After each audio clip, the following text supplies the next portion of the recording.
So the earth agreed, because this game was created by other souls, for the souls to come here to experience, okay? And it agreed for a few billion years to play this game. But now the billion years are up. I think it started around 2012, somewhere around there.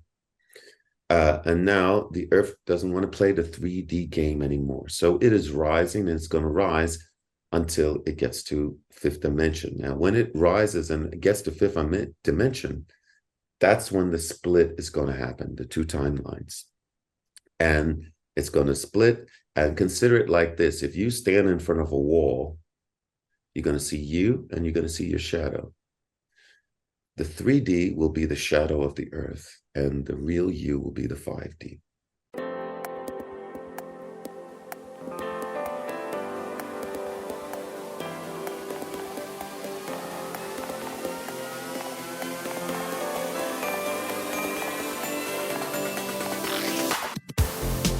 Welcome to the Enlighten Up podcast, where I am going to take you into a deep exploration of what it means to exist in this current reality.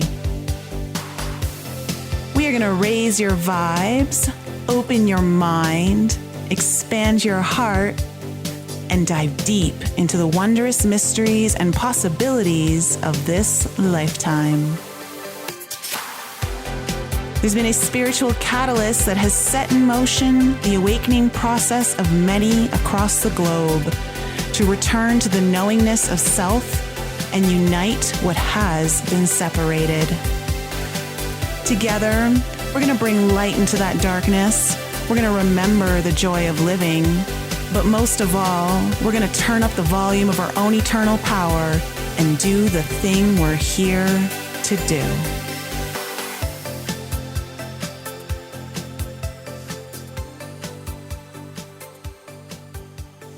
Hey everyone, welcome back to the Enlighten Up podcast. I am happy to be here with you today and to introduce you to a brand new guest. Dennis Bullock is a musician. He plays the saxophone, but he is also an NDE survivor, experiencer, and he has a wealth of information to share with all of you today, especially from a lot of the downloads that he received during his NDE. And his story is just so fascinating, so fascinating. But before we even get into that, first of all, Dennis, how are you doing today? I'm doing great. I just want to make sure that you on your introduction that you mentioned that I am a soul singer also. Oh. Okay, I sang with the Stylistics. I sang with so many different artists. I also play saxophone. It's just like Prince plays guitar and he sings, Elton John plays piano and he sings. So I just want to make sure that people know that I do both of those things. Wonderful. I love that. I'm fine, and I'm feeling wonderful. It's a great time to be alive, to witness this beautiful history of the earth changing vibration and going to a whole different dimension. It's very, very, very, very, very, very soon. Yes. And you and I actually were just talking about this before we hit the record button. I'm like, you know what? We got to add this in. We have to add this in. This is too good. Because obviously, as for all of you, you can tell I'm a little under the weather. I'm battling a little flu and cold. And I think I hit a turning point this morning, which is good. And but I think a lot of people have been getting really sick lately. And you were mentioning how it's important for people to understand how often the earth is raising her frequency and how that affects us physically. Okay, well, what I know, what I got in my downloads, well, if people don't know, I had two near-death experiences. And I will get into that a little bit later, but I got downloads or information from those experiences. And what I got is that the earth is changing vibration every 3 to 7 days. And this vibrational change, sometimes our body will rise with the earth at the same vibration. And other times the body needs at least 2 to 3 days to catch up to the vibration of the earth. And while it's catching up, usually you may start to have body aches or pains or even headaches that you never had before. and then they will just disappear once your body matches the earth vibration again. But this is a constant thing that's going on, and just that people would know that if you feel strange or you feel lightheaded one day and then it goes away and never comes back again, it's probably your body adjusting to the earth's new vibration. Yes. And also, interestingly enough, we have this new moon in Scorpio that will have just happened the day before this airs. And as you were talking, like the astrological alignments right now are extremely potent. This is a pretty potent new moon, but also Mars is getting ready to conjunct the sun and have its synodic cycle restart. And Mars does represent our physical body. It represents our physical health, our energy, and all of that. And I feel like there is something that is occurring right now where a lot of us are being asked to let go of things that are not allowing us for some sort of evolutionary or revolutionary change within our future, really asking us to step forward in a new way with that Uranus-Mars energy that has been just happening over this last new moon in Scorpio. And so all of this energy is getting imprinted, and I feel like a lot of us are being called to, for lack of a better phrase, level up. And in order to do that, you really do need to make new choices. You do need to become a different person. And so that does require you shifting your energy, your beliefs, your frequencies, and all of that. And the body, it does take time for it to catch up. It's the slowest one to catch up. Mm-hmm. Well, yeah, definitely. And also Venus in Virgo. Venus is usually is weak in Virgo. Yes. And also that's also asking a lot of people about relationships and to heal relationships, and also the relationship you have with yourself. That's also into focus in the astrological alignment. But it's such a potent alignment. In fact, it's probably one of the most potent that I've ever seen. Mm-hmm. So it's going to be a little bit of that. It's going to be a lot of some surprises too. Also, maybe earthquakes and stuff like that. Yeah. But that's one part of it. And the other part of it is that we are rising in vibration. And this is a process we're in. We're in transition. And the transition period, I mean, right now, as I would feel it out from my downloads, is that we're in the beginning parts of 4D, and that's fourth dimension. The third dimension, I'll explain, it's duality. Okay, it's good, bad. It's 1 minute it's good, and 1 minute it's bad. But when you're entering 4D, we start to understand the concepts about time, and also spirituality starts to become more prominent, and also control. So, the thing when I do my clients, and they have a session with me for healing or for just a reading, energy reading, I try to empower them with the downloads I got when I died. I try to give them information that they can do it themselves instead of, and I never tell them, you can only come through me, like I'm the Wizard of Oz. I try to empower them, because in the fourth dimension, there's going to be a lot of spiritual leaders, but they're going to be saying, oh, you must come to me. You can only do this through me. And once you leave me, you cannot do it, only through me, because I am whoever. And I'm trying to tell them, no, God is in with every person. And people with spiritual gifts, yes, they're probably slightly more aware than the normal person, but we still all have the same thing, have the same possibility to be as much aware. And the more you're aware, the more you start to discover that we all have gifts. Yes. Okay. And you'll be able to tap in. But of course, there's different levels of awareness, so This is what I try to show the people. We say, don't just give the man the fish, teach him how to fish, so they can do on their own. And that's the same in spirituality. I try to show them to tap into your higher self. You know, I give you some information, I give you things of how to navigate, because the earth first thing is a game. That's another thing, but it's also, you need to know how to navigate, because the energies are changing constantly. Okay. And you have to understand about everything is not logic anymore. It used to be, but it is no longer. It is about vibration.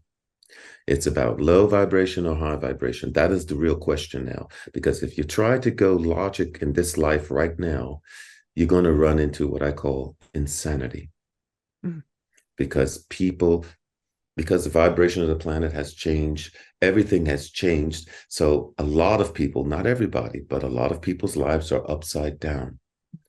And they're not doing their jobs fully. So if you try to go 1 + 1 is going to be 2. No, it's now 3 or 7. Okay, so you have to. So instead of asking how logically you can do it, you have to ask, wait, what vibration am I on? What vibration is the situation? And understand what high vibrations mean, and what they can do for you, and what low vibrations mean and what they do for you. So and it's true, because the vibrations are a result of our belief systems, and so by shifting your beliefs and shifting your frequency, thereby you are able to shift your reality. And it's true. I think you're right. We are in very interesting times where not a lot makes sense, and trying to make sense of it is only going to have you spinning around in circles and exhausting yourself unnecessarily. Insanity. Exactly. Exactly. But the funny thing is, you know, you see all these governments and all these leaders, and because the planet is rising in vibration, and what is higher vibrations? It's truth and clarity. And every time they try to hide the truth, it just pops up again and pops up again and pops up again. It's almost a comedy. It's a whack-a-mole. Yeah, exactly. So it's just, I just laughed because I said, yeah, you're trying to hide. It's like a negative battery that's on a planet that's rising. So that negative battery, or that low vibration person, is going to go more and more crazy. Yeah. Okay. Until eventually it will separate. But we talk about that later. Okay. So, well, let's get into your story, because it's fascinating, and I think my audience is going to really enjoy how you got to where you are today and what you've experienced. So let's start off with what it was like for you growing up as a kid. Well, as a kid, I mean, I was in America, in Philadelphia, and it was pretty normal, pretty much. We did live in a kind of a little bit of a, I don't know, strange house, let's say. When I was 7 or 8 years old, we had little strange things happen where the doors would slam and nobody's there, or little doorknob might turn, nobody's in the room, stuff like that. But because I was a kid, for me and my sister, it was more like, oh, that's just Casper the Friendly Ghost, no problem. we didn't take it so serious, because it wasn't serious like Poltergeist or something like that. But that was about it. We were a Christian background, but not super religious, you know, kind of just like a holiday religion family. Well, it's Christmas. Oh, it's Easter. Oh, we go to church. Oh, you know. And for me, when I was around 14 or 15, I started to do a little bit of a quest about all the religions, because I wanted to know, and I studied a little bit of Islam, a little bit of Buddhism, a little bit of Jehovah's Witness, a little bit of a dibble and dabble, and a little bit of a lot of stuff. And my mother thought, oh, he might be a priest. And no, I was not going to be a priest. I just wanted to know, because all these, when we go to church, all these pastors and these preachers, they were all so serious, and they seemed to be so so strong in their what they believed. So I wanted to know, because what they were saying didn't quite make sense to me. Like, about sinners and babies. And I was like, how can a baby be a sinner? It doesn't even know. It can't even barely know how to eat. How can it be already wrong? So That's a good point. I think that's where a lot of things fall apart when it comes to that whole idea of needing to be baptized and all that kind of stuff. Yeah, It's just like, exactly. If it's how not can you going to be come out baptized. tarnished? Like from you're literally coming from God, and already you're a sinner. Yeah, you already messed up your report card. So um no, so I mean, as I studied, I found that it just had too many holes in it, in the story. So I didn't really take it serious after about a year and a half of really trying to find. That's it. Nah, then puberty kicked in, and girls, and everything changed. So I didn't pay attention to it. So my mother, she used to be a legal secretary, but she quit to marry my father, and their relationship wasn't going so great. And so she was like a stay-at-home mother, and she bought me my first saxophone. Okay. Oh, yeah. And because my funny thing is, my mother didn't really want me to be a musician. She didn't want me to play, because I started playing guitar first, and she bought it for me for Christmas one time as like a joke. But when she saw that it wasn't a joke, because the kids were coming around from the neighborhood to listen to me play guitar, so she got scared, and so she stopped me from playing guitar. And then she saw I was very sad, and then I changed schools, and I went to another school, and then there were saxophones there, and I said, oh, they didn't have any more to give me from the school, so she went and bought me a saxophone, and she allowed me to be happy, because she saw that I really want to do that. Yeah. I really want to do music. I love music. So she did it for me. And, she was my world. She was my joy. She always was my joy in life. My father was military. He was a Marine, police. So Harder energy. oh, totally opposite. But he was, my father did more dutiful type of relationship. It was not so personal like my mother. My mother really knew what made me happy. She knew. My father was just like, what do you want for Christmas? Oh, okay, I get you that. What do you want? What do you want for, it was just very birthday. Okay, there it is. And that was it. Because that's how he was. I mean, I didn't really want for anything, but I felt like we could have been closer. We could have been. He never really knew me. He just knew, okay, I'm the dad, you're the son, so I'm supposed to do this, so that's what I do. Yeah. Instead of, hey, my son, how are you? What do you like? What would you like to do? How do you feel? He was not that type. He was very, that's it. Okay, you got it. That's all. Bye. Well, yeah. I mean, if you're in the military, no one cares about your feelings. Yeah. So exactly. So but my mother was like the sunshine. She was, wake up in the morning and tell me to go look out the window and watch the birds, see how beautiful the sun is, the rising of the sun, the birds, and she was just wonderful. But when I was 29 years old, she got sick. And she died. And when she died, it was like somebody turned out the lights in my life. You know, it was like the lights were shining and somebody said, click. And I was looking around like, what? She's dead. She died. What?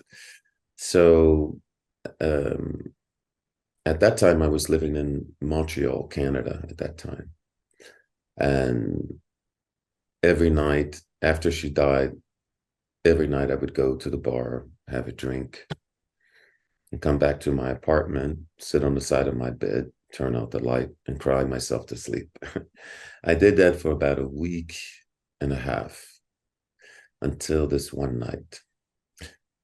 And I was at the bar doing my usual routine. I had my drinks, and then I was coming home, going to sit on the side of my bed and cry myself to sleep. I came into my room, I turned out the light, and I sat on my bed, and I was going to untie my sneaker when I noticed that, hey, there's light. And I said, that's impossible. I know I just turned out the light. It's impossible. And here's the real crazy part. When I looked up, the sun that you see in the sky was in my room. And I looked up like that, and my mouth just was open like that. And this wave of, I can only describe it like if you're in the ocean and a big wave comes and it's too tall for you and it covers your body. Well, imagine that wave or that water is love. It was like a wave of love just came and covered my whole body. And I was I was like in shock. I'm like watching the sun in my room, and it gets even more. Here's inside the sun, these two like stars. They look like stars, and one is smaller star and one is a bigger star, and they both are floating out towards me. And the littler star, I feeling the essence and knowing that the little star is your mother. Yeah. And she came out, and they both came out. And I said, Mom, I knew it was her. I said, Mom, it's like that over there. That's the first thing I said, because it was so much love.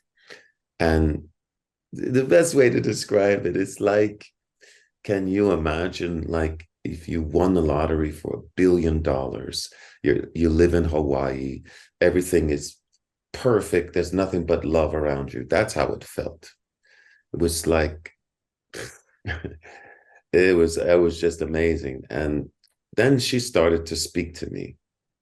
They both, once these lights arrived out of the sun in my room, she started to speak to me, and she was speaking to me like I'm talking to you, except it felt like the conversation was being shot into my body. Okay. Like I could, not only could I hear her like you hear me, but I could feel the conversation in my body. And first thing she said was, I'm going to tell you a week in the future, so you're going to know that this is not a dream, this is not fake, this is not an illusion. Now, she said, you're going to have a job soon. And I was with a band at that time in Montreal, and we hadn't had a gig in about maybe 2-3 weeks. It was a dry spell. And she said, you're going to have a job next week. And she said, there's going to be a doorman there. And she said, this doorman is going to be a homosexual, and he's going to be a psychopath. And she said, whatever you do, don't get into an argument with him. Because then she said, there's going to be 2 timelines or options that's going to happen if you do. And she said, the first timeline, he kills you. And she said, the second timeline, you kill him, but you go to jail for the rest of your life. So whatever you do, don't get into an argument with him, because she knew me. I mean, I call it the roaring 20s. I wasn't looking for trouble. I don't have nothing against gay people or homosexual people. But if you're coming after me knowing that I'm not gay, I was going to defend my manhood for sure. Yeah. And she knew that I wasn't the type that looks for trouble, but she knew that I could be hot-blooded if somebody's coming after me. I'm not doing nothing to you, but why are you coming after me? So she knew that. That's why she told me. She said, whatever you do, don't get into an argument, or one of these two timelines will happen. And then she said the other thing. She said, and the girlfriend that you have now, I have been seeing this girl for about close to 2 years, almost 2 years. She said, this girlfriend you have now, she has 3 kids that you don't know about. And she said, she's going to try to have a 4th kid with you. She's going to try to trap you. So be careful about that. And I was just so happy to see her. I just said, yes, Mom, I do exactly what you're saying. Don't worry. I do exactly whatever you tell me, I will do. I was just so happy to see her. But then I said, then it was a pause. And then I said, but Mom, who is this other light? Because it was this tall light. This light had to be around 7 feet tall. This light was around 7 feet, 8 feet tall. And it was standing right next to her as we were talking. And I said, Mom, who's this other light? And then this other light spoke to me. It said, I'm an escort. I'm escorting your mother to the earth plane. And I said, oh, an escort. And here's the exact words. It said, this is an interruption in your life. Okay. An interruption. And I said, an interruption in your life. And I said, oh, an interruption. I said, okay, well, I got some questions, because it's like Star Wars in my room right now. I got God in my room. I said, I want to know some questions. I said, I want to know who's going to be my wife. I want to know how many kids I'm going to have. Why am I here? And this guide or angel calmly said to me in a very, very neutral voice, he said, I'm going to answer all your questions, but you won't be allowed to remember only what your mother's told you. So it told me everything. Yeah. But I was not allowed to remember any of it, only what my mother told me. And then my mother, after the light said that, my mother said, I love you and I'll always be around you. And she said, you won't be aware of me as much as you are now, but I always will be there. Mm-hmm. And then they started to float out, and she said, I love you. And then they started to float. Oh, wow. It really gets me every time I talk about that. Then they started to float back into the sun. And as they think of it like ice in a glass, and the ice starts to melt. That's how the light started to dim back down, until my room was dark. Just receding light. And then I burst into tears. Tears just burst out of my face. And I said, nobody's ever going to believe this. Nobody's ever going to believe this. This is too incredible. I said, nobody's ever going to believe me. But I have the proof. Yes. Okay. We got to pause you there, because what comes next is incredible. There's a couple things I want to ask you here. Okay.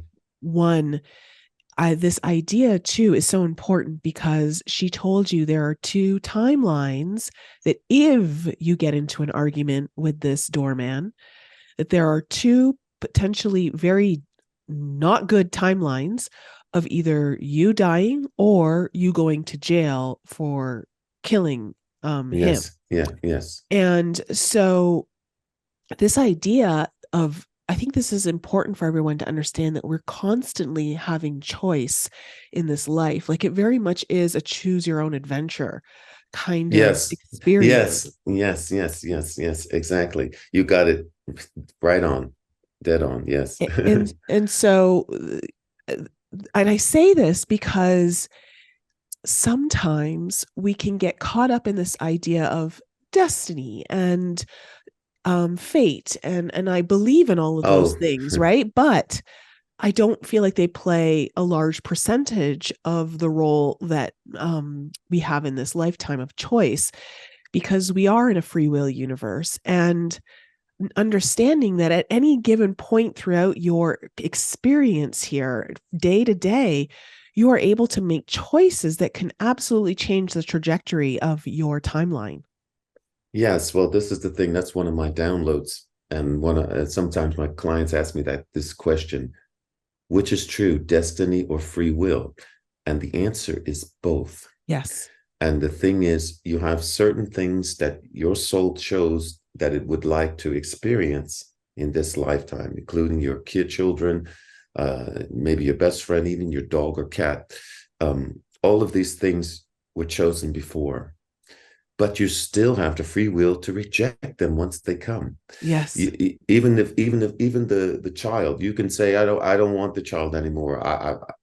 And you not be with that child, or get an abortion, or whatever.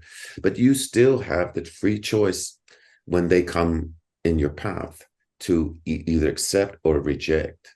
So the answer is both, but free will is still very prominent. It's the most prominent. Yes. Okay. Yes. So I just wanted to say that. So yeah. Yes. And then the other thing I want to say before we jump back into your story is, it's so wild that they said this is an interruption of your life, because I had the same thing said to me in an ayahuasca journey a few months ago. No. Yes. Oh, that's so cool. So yeah. I'm just telling you. So you resonate with me. You understand what I'm saying. Yes. Exactly. Because for me, what was fascinating also was the choice of words. Yes. And so this can happen where like you literally, so what happened was I went into some sort of slipstream of consciousness. I was going through a wormhole, and then I got pulled out literally of the matrix, and they said, we've interrupted the program. And so I was like, what? And so I started like talking, like, again, telepathically with a woman. And it was just like, we just wanted to remind you that you agreed to these programs coming in, and that you're here to do your work, and you're doing a great job. And it was just kind of like this little, let me just pull you out for a second just to like remind you about a few things. But then what happened really quickly is I got to go into the vault of my own programs. And once I was there, I was like, well, then I can pull the programs I don't want anymore and install the ones I do want. And so I did. And when I came out of my journey, my life has been changing in accordance to those programs over the last few months. So it's just been so wild, interesting. Like, I say that only because I got told the exact same message. Yeah, you see, so that's what I'm saying. For me, it was just totally fascinating. To receive that, as an interruption. Okay. Yes. Well, I got some questions here. Programming to interrupt you for the emergency. It was an emergency warning in a way, right? Yes, because that's the thing that a lot of people, I try to tell my clients, I said, don't be upset if your mother or father doesn't come back to see you the same way as mine, because it was a different situation. Yeah. I was getting ready to be killed. She saw already a week in the future on my timeline that I was getting ready to be killed or kill someone. So she came to save me with that. And the thing is, my mother still needed an escort. Yes. Because when you get to the other side, doesn't mean that automatically you know everything and everything. Sometimes it takes each soul a different amount of time, even though time doesn't exist, to adjust. And my mother had been dead for 2 weeks, and she still didn't know how to get back to the earth plane. So she needed an escort to interrupt this life to come back to the earth. Yeah. Yeah, that is so wild. So yes. No. I tell you. I'm going to continue this story. Yes, please do. Because I know my audience is just like, come on, get them to tell the story. Okay. So the thing is, my mother said I would get a job, and that happened. After they left the room, and tears burst out my eyes, and nobody was going to believe this. The next day, I got a call from my band, and they said, "Hey, we got a job." Now, I wasn't going to tell my band what happened to me the night before because I didn't want them saying, "Oh, Dennis is a great singer, a great saxophone player, but since his mother died, he lost it." So, so I didn't tell them. I said, "Oh, okay, that's great." And I said, "Wow, just like Mom said, exactly just like Mom said." So we went to the what we call a sound check. It was like a new club. It was in Montreal, Canada. It was a new club, but I knew the owner from before. I was surprised that he was there actually when I got there. But anyway, we went to do a sound check. And what a sound check is when the band, a few hours before the actual show, comes in to test all the equipment, the sound equipment, to make sure that there's no problems, no technical problems that could happen, So when I went into the club, there was these two huge bouncers. Now I'm pretty big guy, but not like that. These guys were, kind of Hulk Hogan, the Hulk kind of type of people. Like one arm could be like half of my body or my body. It's like huge. And they were at the door, but nothing happened. I went in and we did our sound check. Everything went good. We left. And then I'm coming back it's nighttime. I come back to the club, and we're getting ready to do the first set. And as I come in, I see this one bouncer there at the door. Doesn't say nothing to me, and I don't say nothing to him. So I go in. We do our first set. Everything went great. The people loved it. And we're on our break. And I'm talking to my band. This is my band, and this is me. I'm talking to the band, and we're on a break. And this bouncer who was at the door walks by me from like this. I have my back turned to him, and he walks by me and grabs my butt, okay, like a grab, and then continues walking. And I'm talking to my band members, and I just feel it. And I said, "Hey, what?" I said, "Guys, did you see that? This guy just grabbed my butt, man." And he grabs my butt and goes into a corner. And the band, they didn't see it because I'm here. So they only see somebody passing me. They don't see the actual grab because I'm there and they see me. They don't see him. They only see him pass me from behind. So they don't see it, but they know that I had a reaction. So I said, "I got to tell this guy something." And I was mad, I was like, I was going over there and I was really mad. And then I said, "Oh yeah, remember mom, don't lose it, man. Don't lose it. Just go over there and tell him you're not like that." So I went over there and I said, "Hey man, don't touch me anymore. I'm not like that. Okay." And he said, "What are you talking about? I didn't touch you. You had too many beers." I said, "No, I didn't have too many beers. I know you touched me, but I'm telling you, I'm not like that. So don't touch me anymore, please." He said, "Why'd you tell your friends?" It was like this, "Why'd you tell your friends?" I said, "I told my friends because that's what you did. But I'm not like that. Please don't touch me anymore. Thank you." And I walked away because if I stayed longer, the conversation was going more and more towards what my mother said. Okay. So, and my mother knew me. Like I said, I call it the roaring 20s, not looking for trouble, but I could handle it if it came my way. So I said, "I'm doing exactly like my mom said, get out of here." So I got out of there. I said, "Okay, thank you." And I left. And we did our second set. Great set. We came off. I kept my eye on this guy, but he didn't do anything, just was looking at me strange. And then I walked out of the club. I didn't stick around after that. I didn't want to hang out at that place. So I left, and nothing happened that night. The next day, I got a phone call from a band member, and he said, "Hey, man, did you hear what happened?" I said, "What do you mean, what happened? Remember that guy, that bouncer that you said had grabbed you?" I said, "Yeah."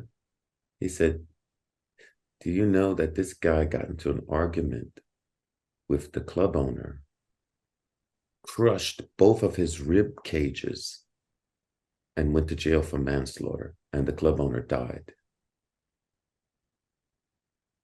Oh my gosh. I said, "What?" I could not believe it. I said, "Oh my God." And I said, "Okay, man, thanks for telling me." And I hung up the phone and I said, "Oh my God, everything my mom is saying is coming true." And then I said, "Wait a minute. If that came true, then my girlfriend." Yeah. And then I quick grabbed the phone. I called my girlfriend. Phone rang. She says, "Hello." I said, "Hi, tell me something." I said, "Just tell me the truth. It's okay. Do you have 3 kids?" And the phone went silent. And then she said, "Who told you?" And I said, "Wait a minute. Hold up. I know you for 2 years. It's impossible. Let me ask you again. Do you have 3 kids?" And she said, "Yes, I have 3 kids, but who told you?" And I said, "You're not going to believe who told me. My dead mother told me. And I would have been with you if you had been honest with me. But because you weren't honest and you lied to me for almost 2 years, we're finished." And I hung up the phone, and I never talked to her again. And that was my first near-death experience. And the guy who killed that club owner is still in jail to this day. Oh, is he? Yes. Wow. And So yeah, so that's the first one. I mean, it's so wild how accurate the events played out well, one of the timelines where he was the one who killed and went to jail versus the other timeline where if you had been involved, it could have been you who killed him and went to jail. Or it would have been me who got killed. Yes. Because there were 2 lines instead of the club owner. You see? Because I was supposed to get in, I was supposed to get into an argument. If I didn't see my mother, I would have gotten into an argument with this guy. Because me, I have the heart of a lion. I don't care how big the guy is. I don't care. If somebody is attacking me or trying to touch me, and know that I'm not that way, I don't care how big they are. So my mother saved me. Because instead of it being me, it ended up being this club owner. Mm-hmm. So now that you have all of this experience and information, how were you feeling? Like, what was kind of going through your head, your heart? Well, I was pretty blown away for quite a while. And then I said, being a young man, I said, nobody gonna believe this anyway. I said, it's just too off the top. It's too incredible. Nobody gonna believe it. So I'm not gonna even talk about it. I'm gonna try to get back to normal life. Okay. So that was my plan.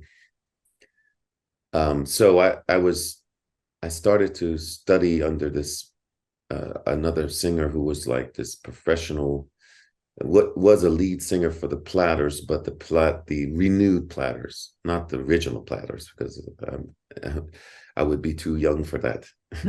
But the renewed Platters, and this guy was an amazing singer, and so he was kind of like my mentor. I mean, he was teaching me about vocals and all that stuff like that. Until one night, he offered me drugs, and I started to take drugs with him. which I'm not so proud about that. But I started to take drugs with him because I thought that this was the way to go. I thought that he's successful. He has record deals in America, in Germany, everywhere. Everything is going great for this guy. And I guess this is probably the way, to get there. So I was doing drugs with him for about maybe a year and a half. And then one weekend, he died. Okay. I did his last show with him. And then that weekend I did his last show, and the next 2 days he was dead. And that was my wake-up call. And I said, that's it. I said, if you continue like this guy, you're going to end up exactly like him. You're going to die. So I stopped cold turkey. I didn't go to no rehabs or nothing. I just stopped. And instead I said, well, I'm going to replace it. And I replaced it with marijuana. So I said, I'm going to smoke a joint every now and then. That should be okay. That's okay. But no kind of hard drugs, none. So that's what I did. So I was smoking my joint once or twice a month, whatever. And this one particular night, well, first thing I want to say is that before I go on with this part of the story, most musicians, like 90%, know where to get marijuana. Yeah. Okay.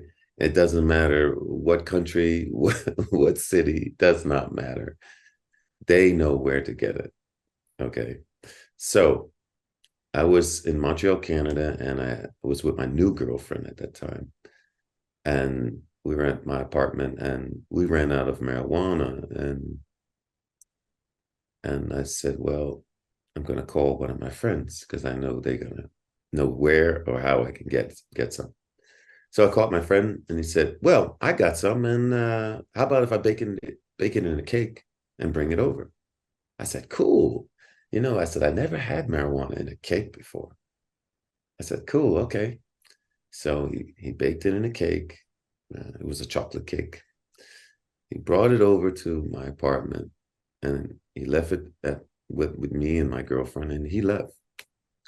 So the chocolate cake was there. So I cut a piece for me and I cut a piece for my girlfriend. And we ate it. And we waited about maybe 15 minutes. Nothing happened. And I said, you feel anything? She said, no, I don't feel anything either. I said, maybe we have to eat more. So like literally the kiss of death. So I said, I'm going to take half and you take half. So she took half and I took half and we ate it. And we waited about 10 more minutes.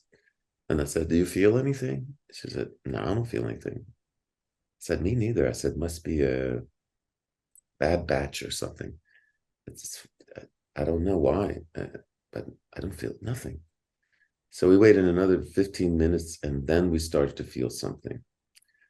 But instead of feeling like we're getting higher, it felt more like our bodies were shutting down.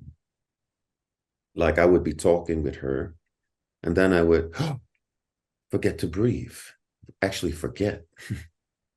And then it started to I couldn't move. I couldn't move my body hardly.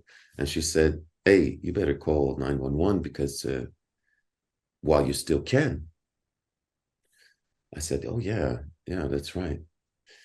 And so I forced myself over to the phone and I picked up the phone and dialed. And they answered, yes, how can we help you? And this was embarrassing, so embarrassing. I said, well, me and my girlfriend, I think we took too much marijuana in the cake and we feel like we're dying.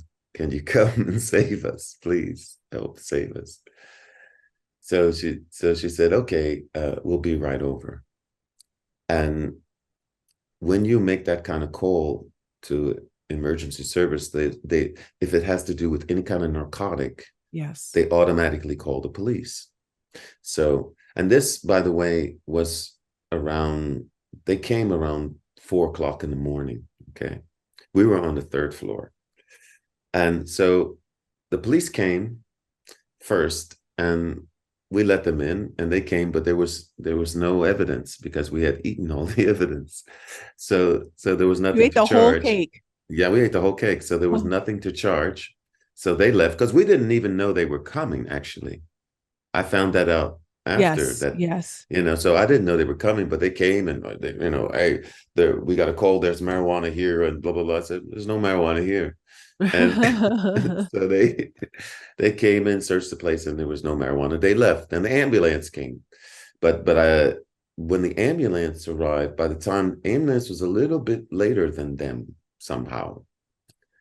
I guess maybe because the police probably, if they found marijuana, they probably would have took us to jail or took us wherever, to hospital first or whatever. I don't know. They had some kind of procedure, but the ambulance came after.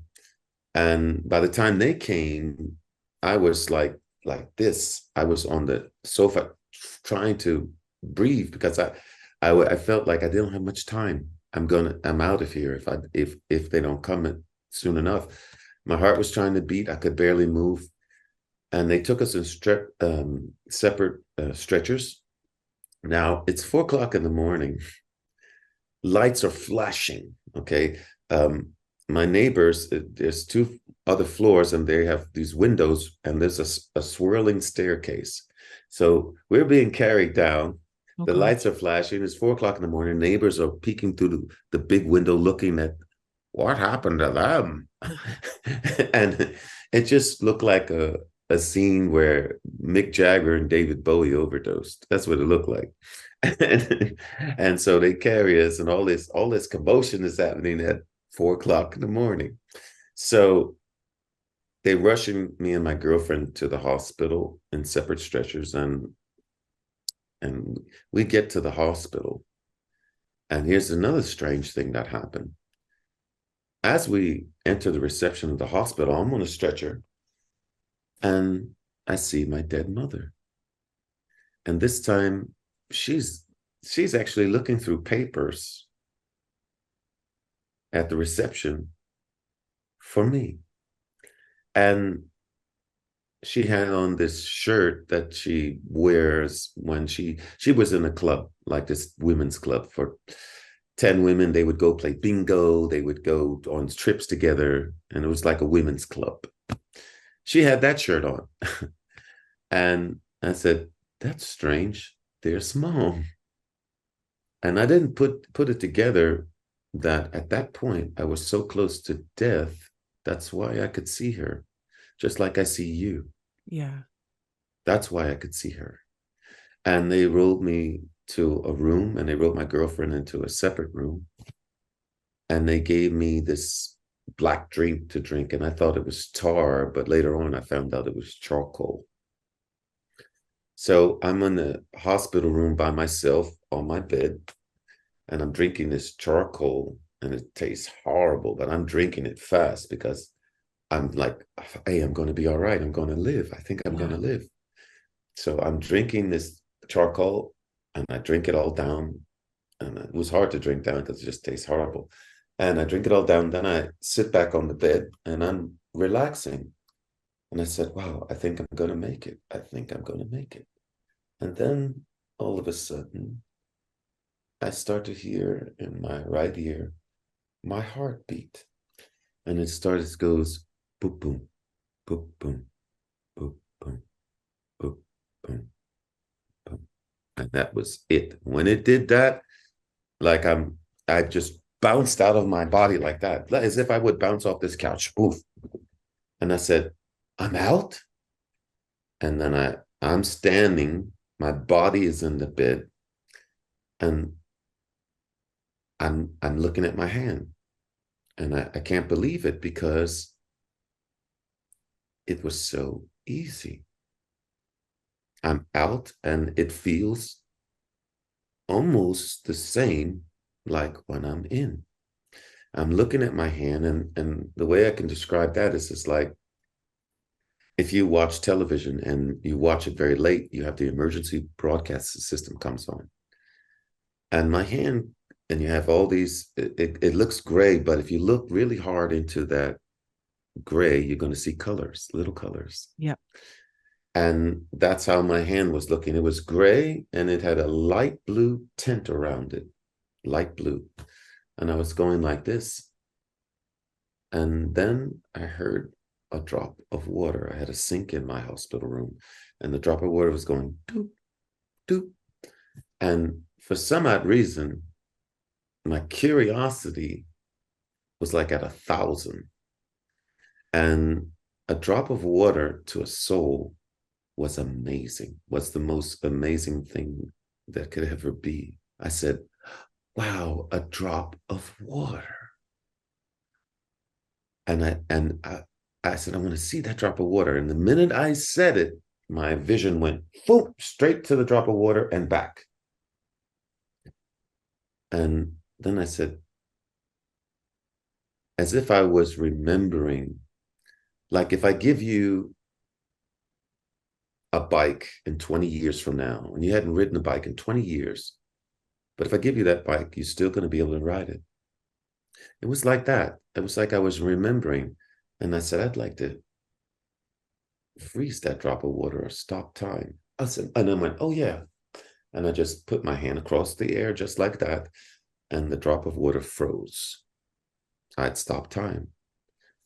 And for some odd reason, to my soul, that was not much. Yeah, okay. Then I said to myself, I said, I'd like to see that drop of water in every angle. And the minute I said that, I just opened my hand just like that. And 5 of me appeared. One on the right, one on the left, one looking underneath the water, one looking at them, and me looking at all of them. And I said, wow, 5 of me. And then I closed my hand, and they would suck back to me as one. And I did it and open it again, and they're back at the water. And I kept doing that. And it started to be very funny. And I kept doing it. Then I said, this time I'm going to do it with a little shake. I wonder what's going to happen. And I went, and I did it with a little shake. And they appeared, 5 of me, and they had a little shake like that. And I burst out laughing. Oh my God. I burst out laughing. And the laugh sounded like I was in the Grand Canyon. It just went, ha, ha, ha, ha, ha, into eternity. And at that moment, after the laugh, I felt that somebody was watching me. And then I heard this voice, I believe it was God, very calmly said, like a parent would say to a child, you know, if you run too fast around the corner, you might fall. The voice said to me, if you stay out much longer, you might have to stay. And it was not a command. It was like a choice. And I said, oh yeah, that's right. My heart can't stay stopped. I said, it can't stay stopped this long. It had to be at least 20 minutes already. And at that point, I didn't even question who just said that. Because I already felt it was God telling me, at this point in the situation, you have a choice now, because if you choose to stay, it's okay. If you want to go back, you'll have to go back now. So I pointed myself in the direction of my body.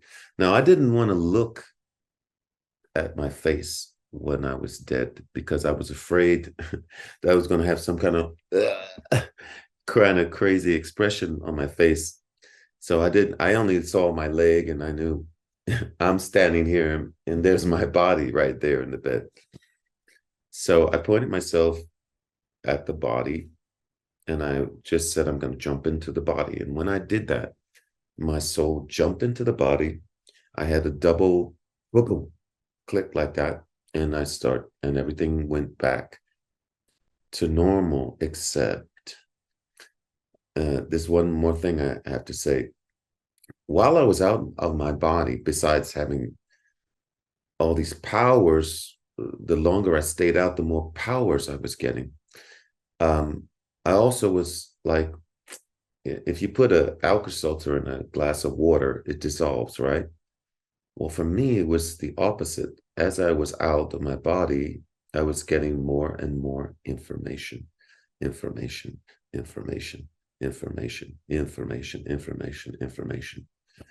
And when I came back in my body this time, I could remember it.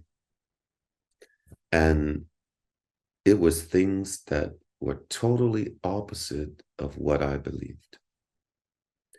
For example, there's no right or wrong on the other side. There is no karma. It's only frequency. It's only vibration. It's only, you can call it law of attraction or law of assumption, but it's only frequency.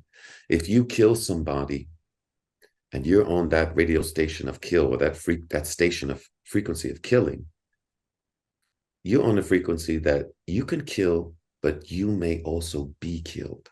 But it's not because God is punishing you or you have some kind of debt. It's only because you're on that frequency. You're like a signature match. Yes. So stuff like that. I got downloads about the Bible, about Christ. Here's another thing. There were many Christs. There was another thing I got. And also Christ, there is a Christ consciousness that actually exists on the other side. It's just underneath unconditional love. Okay. And Christ was misunderstood. And there was people who manipulated the Bible, the government, and the religious powers of that time, 2,000 years ago, of that time. And they wanted people to be afraid, and they wanted also a reason that they could hurt Christ, because they were afraid that because he had so many followers, they were afraid that one day he would say, if he wanted to have an army, he could have an army and it would be against the government, you see. Right. So that was one thing. The other thing is the Bible, most of it is not true. Only some parts, because it was manipulated. Hell. Oh yeah, I got downloads about hell. Why people experience hell when they die? Well, first thing, I have to tell you first this. The thing that blew me away was we are from God, but we also are gods with a big G. We can create a whole universe with just a thought. We can have multiple lifetimes at the same time. The lifetime you're having right now as you're talking to me is like a small piece of your baby finger of your soul. That's how much energy it is. So small. The other thing is that the people who die and go to hell, it's because whatever they feared on earth, they actually created, because they are gods. So they create the hell. And when they go, if they die and go to hell, it's them who created it, not God, because I got to repeat this. God is only love. Yes. Nothing else. Now in the Christian religion, if you die and go to hell, you're never supposed to get out. Right? Yeah.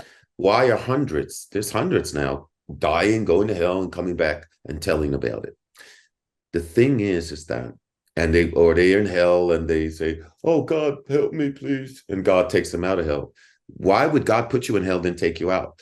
It's because God never put you there. You put yourself there. Okay. And some of them just get out of hell because they realize, hey, it's me who's created this. That's right. And it's the same thing for heaven.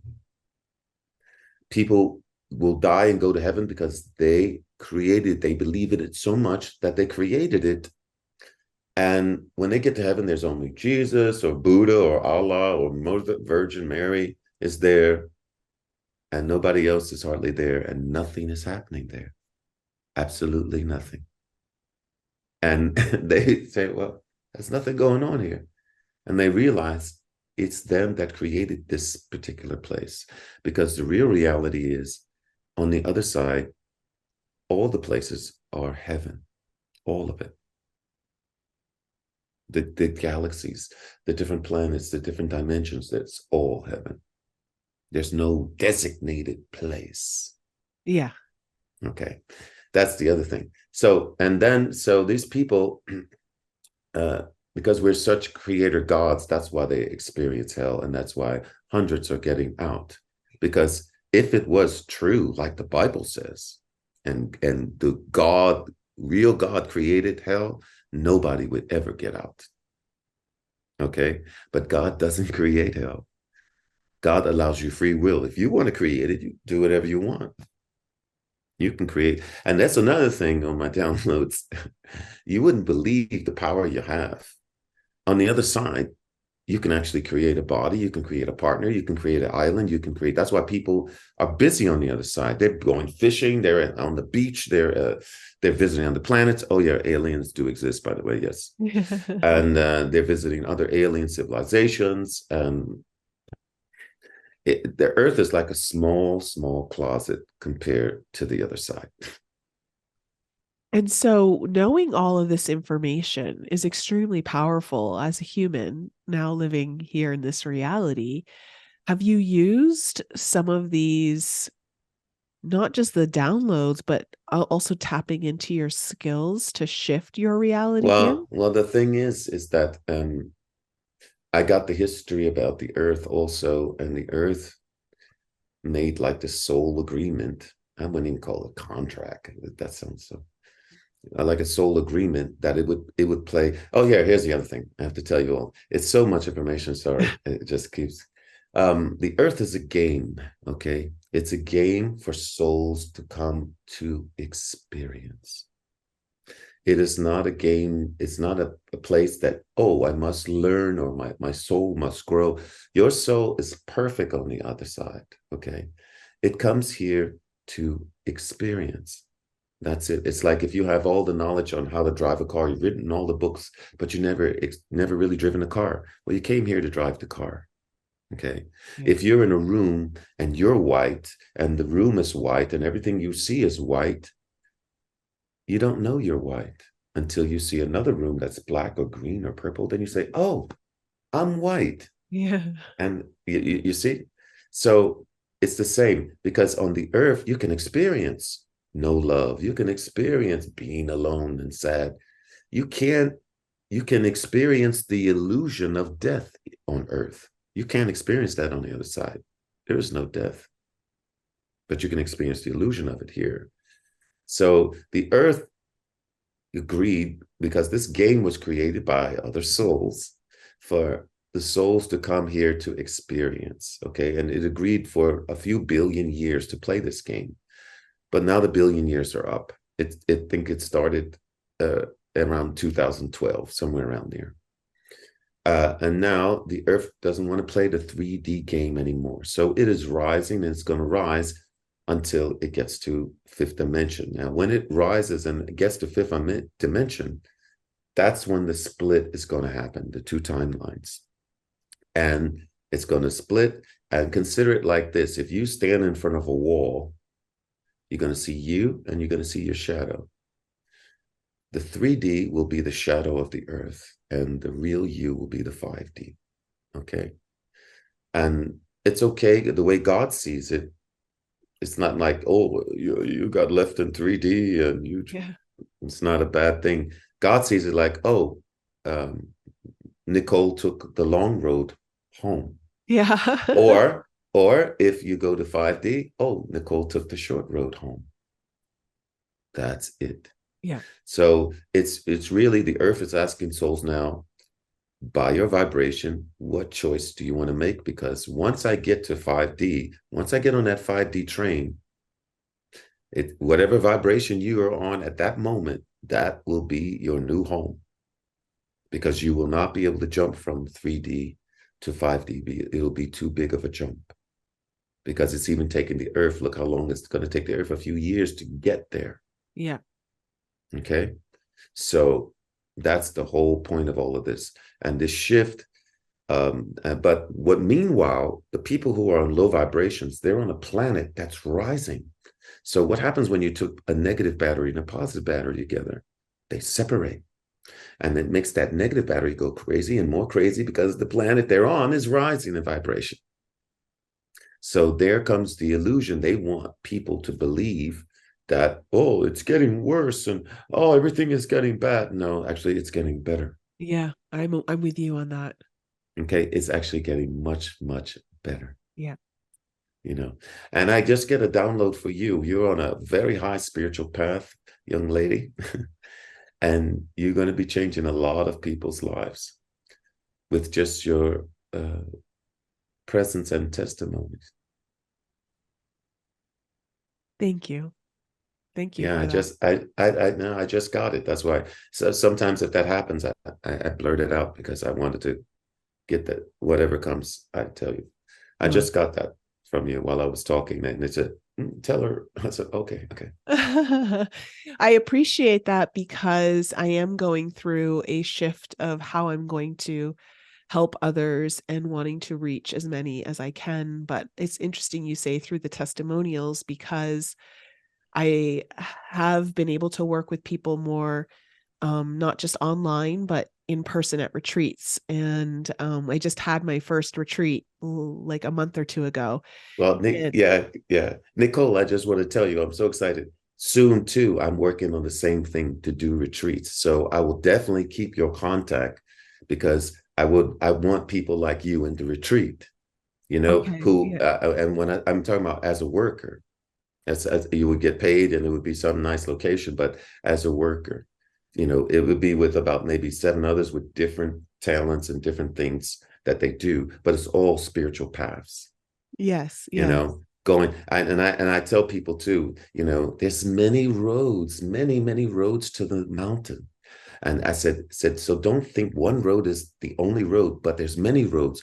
But the only thing all those roads have in common is love. Yeah. Yeah. Okay.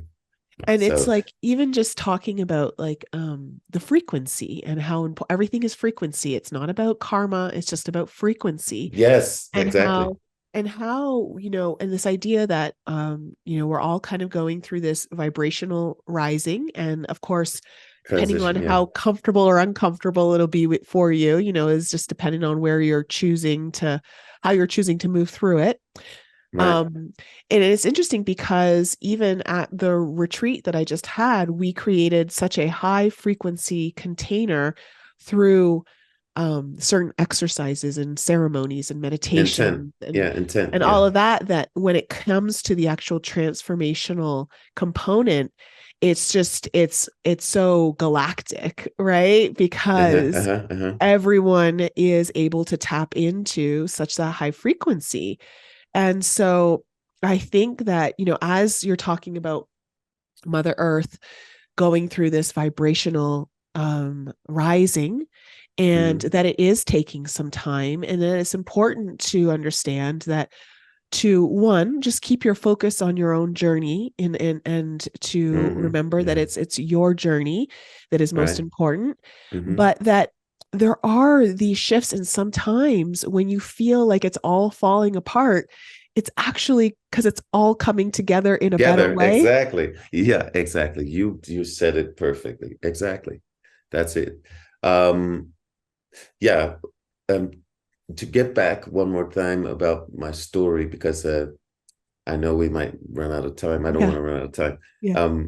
Is that, but that's right. But I definitely going to keep you in mind for this project I'm working on.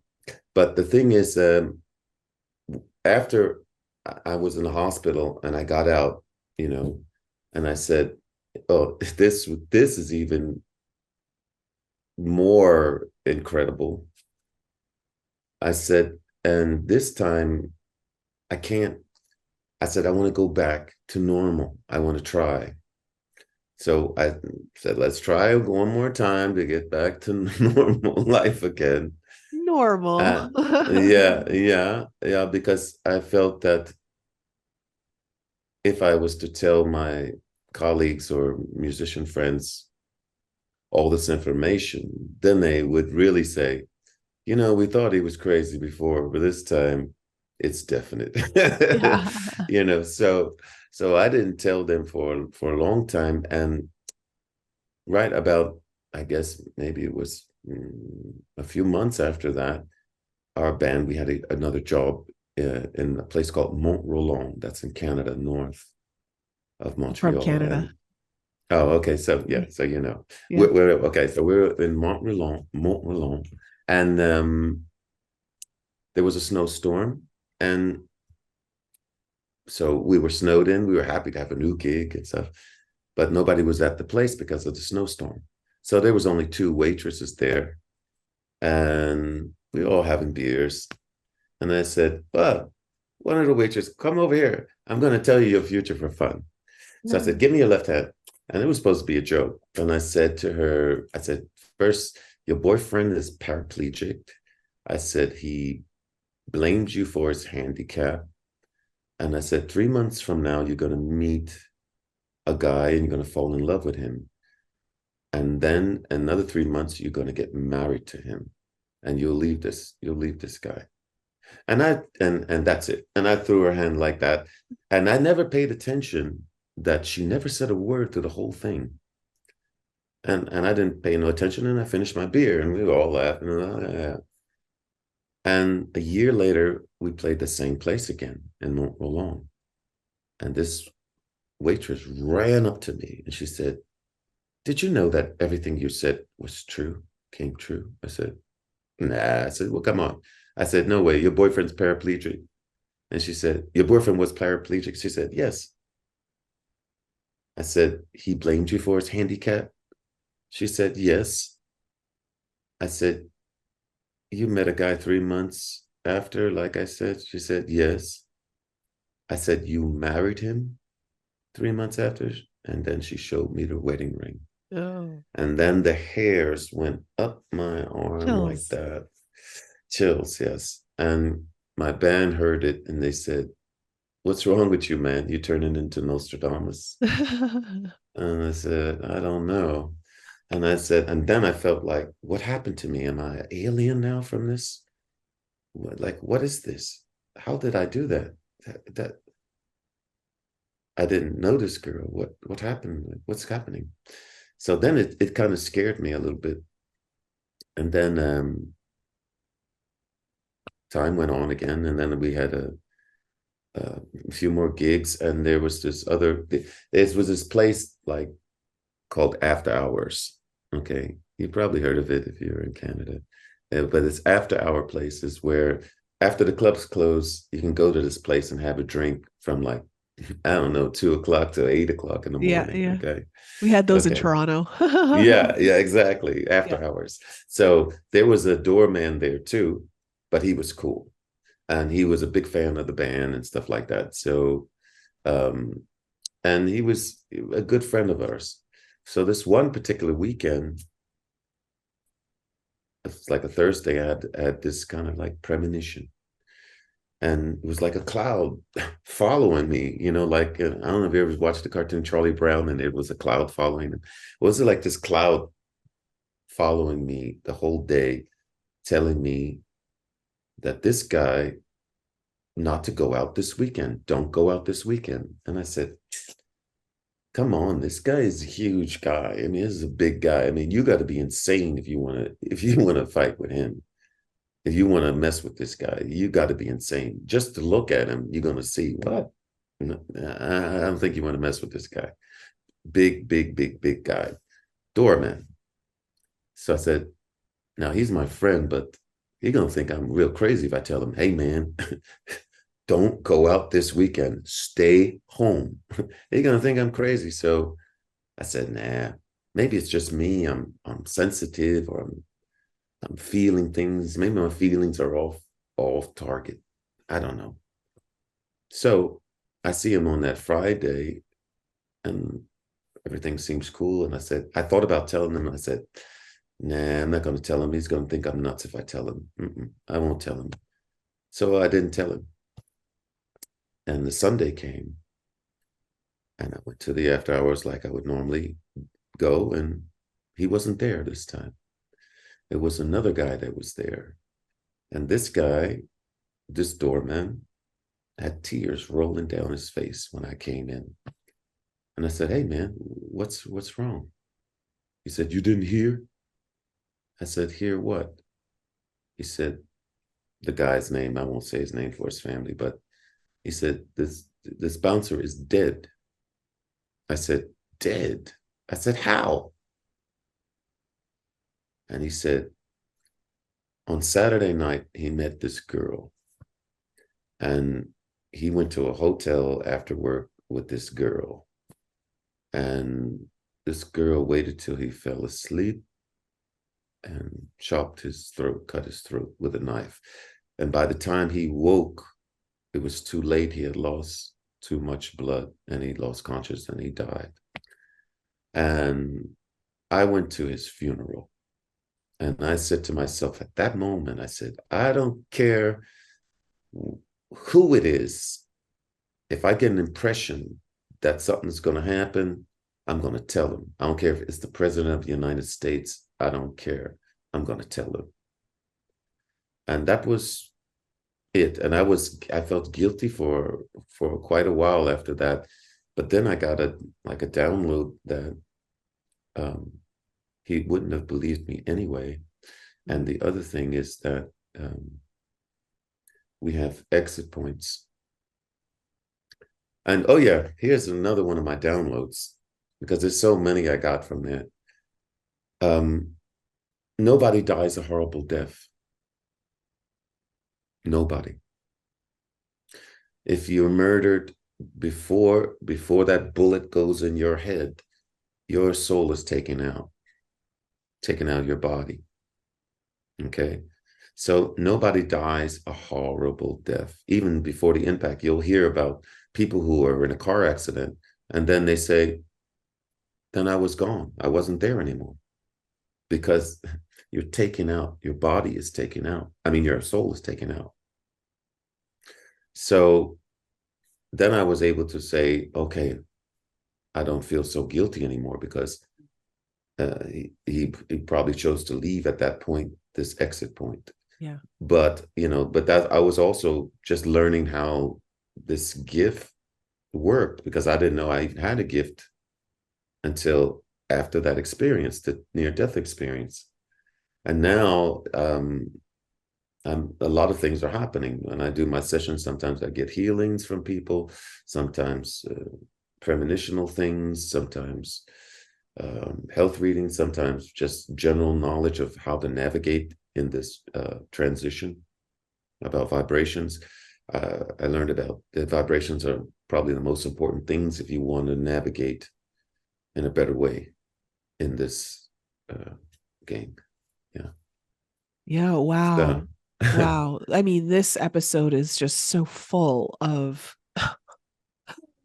one, incredible experiences, but the knowledge and the downloads that you've shared here are so incredibly useful for anyone who's listening. And I'm so glad that you are sharing your story.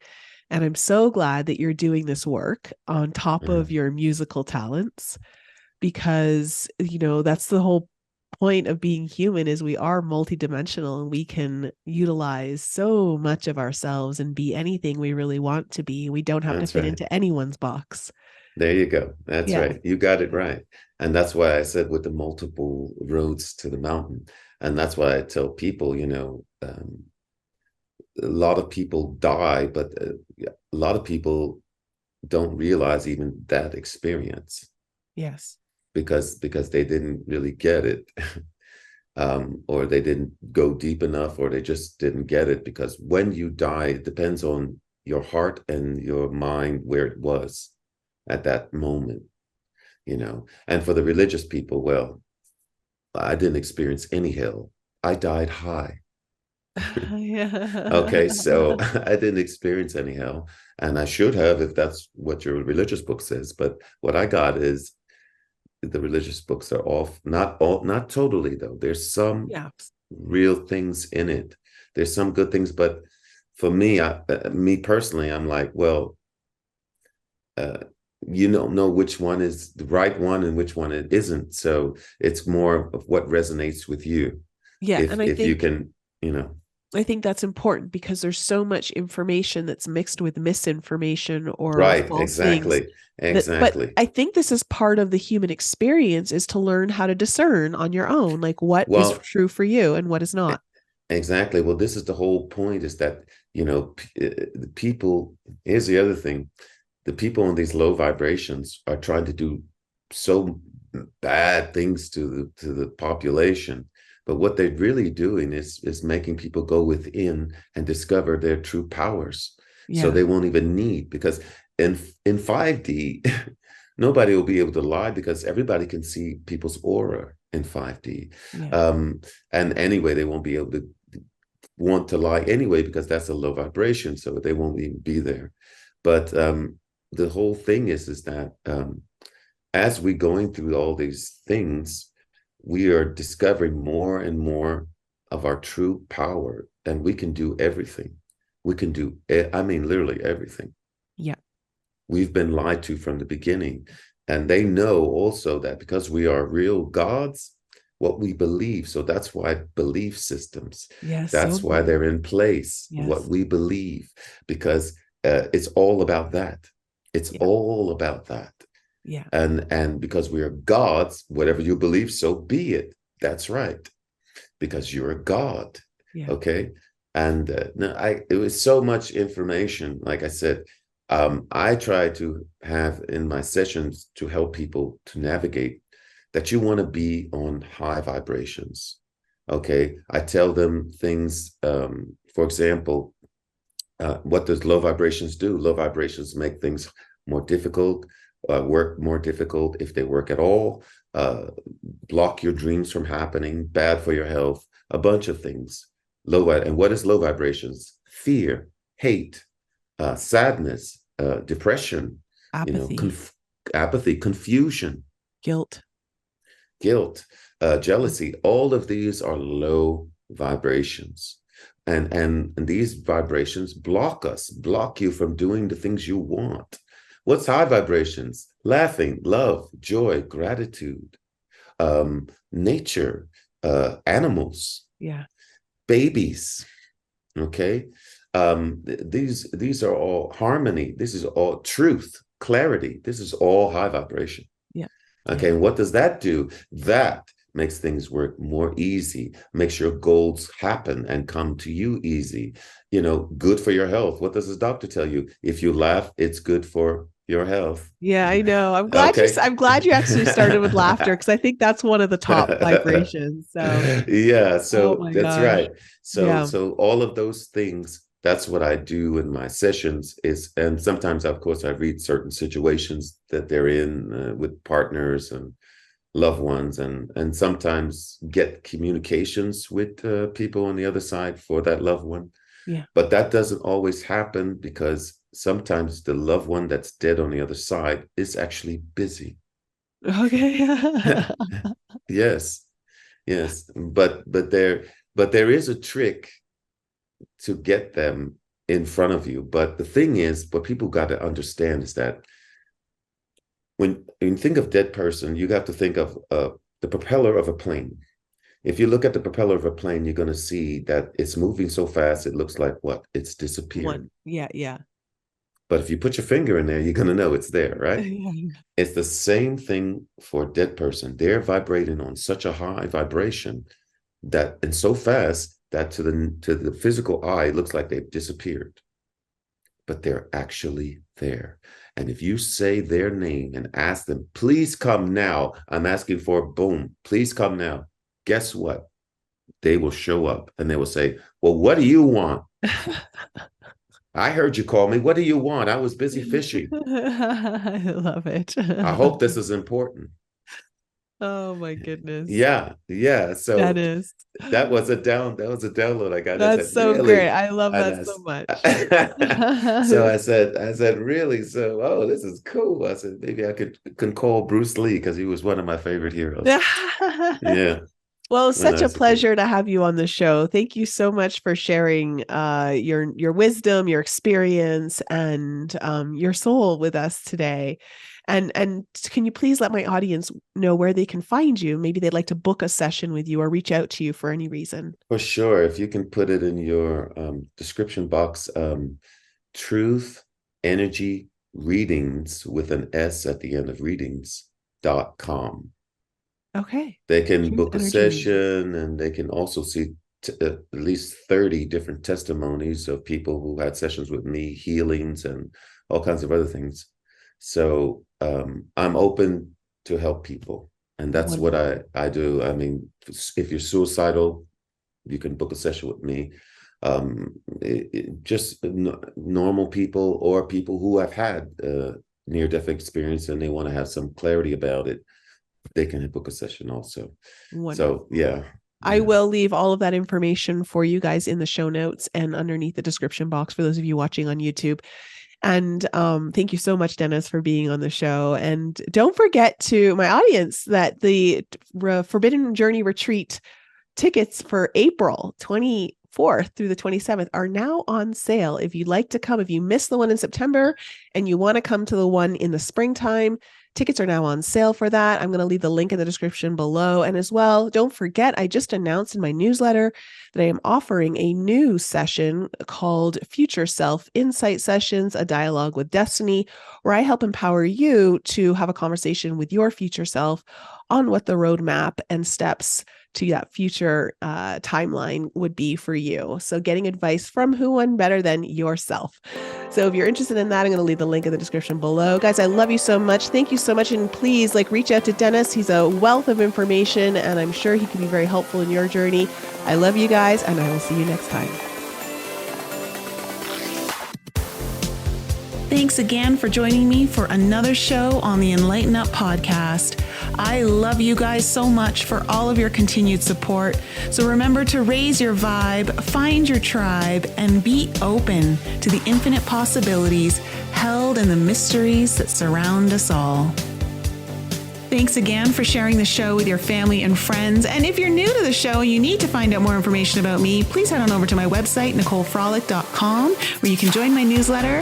And please follow me on Instagram, Telegram, and YouTube. Keep your light bright, and I'll see you next week.